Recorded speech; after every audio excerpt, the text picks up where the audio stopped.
เทศลาวที่เป็นของคนลาวทุกคนเป็นเจ้าเข้ามาช่วยแห่งแข่งขันสร้างเศรษฐกิจ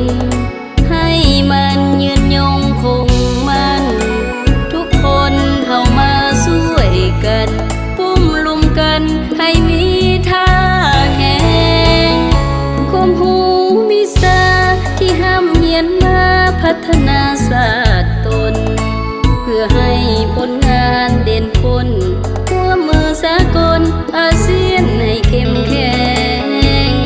แยกงานซื้อขายสินค้ากระจายไปทุกหน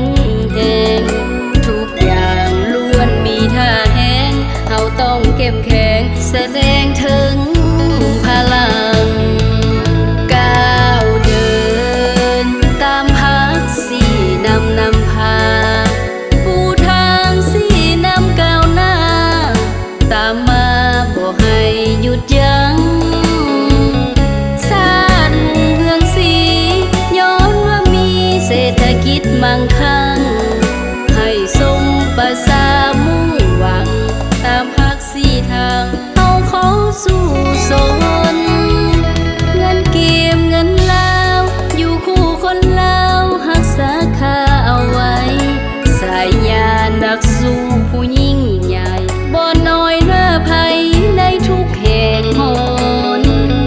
พวกเฮาลูกหลานเฮามาช่วยกันเด้อทุกคนพักรักเฮาต่อสู้ดิ้นรนให้สำเร็จผลบ้านเมืองเจริญ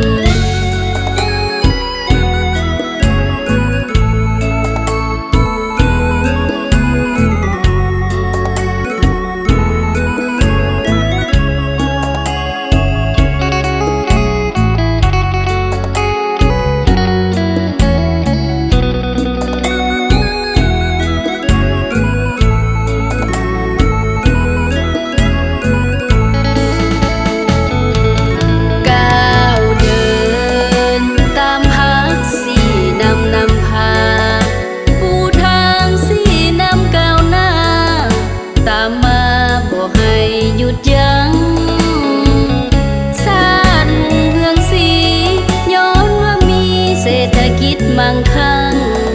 ให้สมประสามุ่งหวังตามพักสี่ทางเอาเขาสู่สนเงินเก็บเงินลาวอยู่คู่คนลาวหักษาคาเอาไว้สายยานักสู้ผู้ยิ่งใหญ่บ่น้อยหน้าภัยในทุกแห่งหนพวกเฮาลูกหลานเฮามาช่วยกันเด้อคนพักรักเฮาต่อสู้ดิ้นรนให้สำเร็จผล